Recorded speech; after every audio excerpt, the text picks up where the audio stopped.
Nagpur Ganeshpeth police ने operation thunder अभियान के तहत बड़ी कार्रवाई करते हुए एमडी पाउडर के साथ 2 आरोपियों को घातक हथियार सहित गिरफ्तार किया है।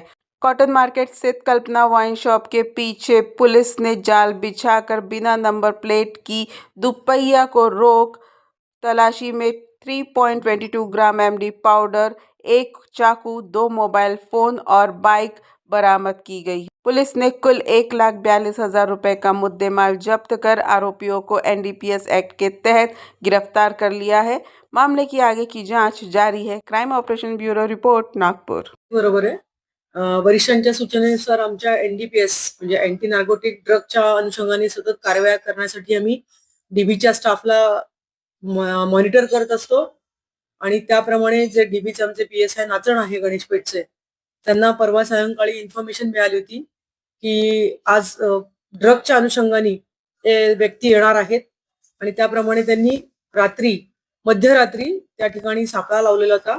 ठिकाण होतं गणेशपेठच्या हद्दीतील कल्पना वाईन शॉपच्या बाजूला आणि त्याप्रमाणे संबंधित 2 व्यक्ती या पांढऱ्या बर्गमॅन गाडीवर आल्या आणि त्यांच्याकडे आपण विचारपूस केली असता त्यांच्याकडे 3.22 ग्रॅम एमडी मिळालेला आहे आणि त्याबाबत त्यांना सविस्तर माहिती देता आली नाही आणि त्यांच्या कब्जात ते मिळाल्यामुळे आपण एनडीपीएस ऍक्ट अंतर्गत त्यांच्यावर कारवाई केलेला आहे आणि त्या कारवाईमध्ये आपण सीआर नंबर 21/26 अन्वये एनडीपीएस ऍक्ट अंतर्गत गुन्हा नोंद केलेला आहे आणि त्या आरोपींना दोघांनाही त्यातील आरोपी जो आहे तो एक आहे नीरज यादव, वर्धामना या ठिकाणी राहतो आणि दुसरा आहे तो साहिल भालेराव जो वाडी या ठिकाणी राहतो।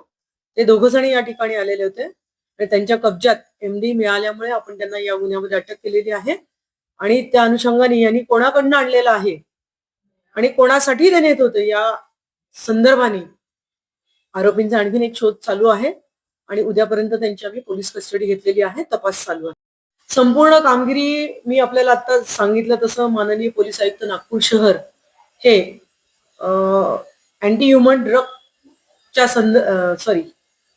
मी जसं तुम्हाला सांगितलं की माननीय पोलीस आयुक्त हे अंमली पदार्थ विरोधी अभियान अंतर्गत सतत संवेदनशील आहेत आणि त्या अनुषंगाने आमचे डीबी स्टाफ असेल, पोलीस स्टेशनचा स्टाफ असेल, हा या अंमली पदार्थ विकणाऱ्या व्यक्तींवर सतत बारकाईने लक्ष ठेवून असतो आणि सरांनी दिलेल्याच आपल्या आदेशांप्रमाणे, सूचनांप्रमाणे आणि आमचे माननीय पोलीस उपायुक्त परिमंडळ 3 श्री मदने साहेब यांच्या मार्गदर्शनाखाली सिनियर पीआय तवाडे साहेब आणि डीबीचा स्टाफ आमचा स्पेसिफिक पीएसआय नाचण यांनी याबद्दल माहिती मिळवली होती आणि त्या माहितीवर त्यांनी बारकाईने लक्ष ठेवलं होतं आणि यशस्वीरित्या त्यांनी ती कामगिरी पार पाडलेली आहे। या गुन्ह्यामध्ये एकूण त्यांच्याकडची गाडी, त्यांच्याकडचा तो मुद्देमाल जे आहे तो एकूण 1,45,000चा मुद्देमाल जप्त करण्यात आलेला आहे आणि त्याचप्रमाणे त्यांच्या कब्जामध्ये आपल्याला एक चाकू सुद्धा मिळालेला आहे।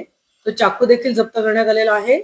आर्म ऍक्ट अंतर्गत आपण ती सुद्धा कारवाई केलेली आहे आणि याच्यामध्ये आणखीन आरोपी वाढण्याची शक्यता आहे।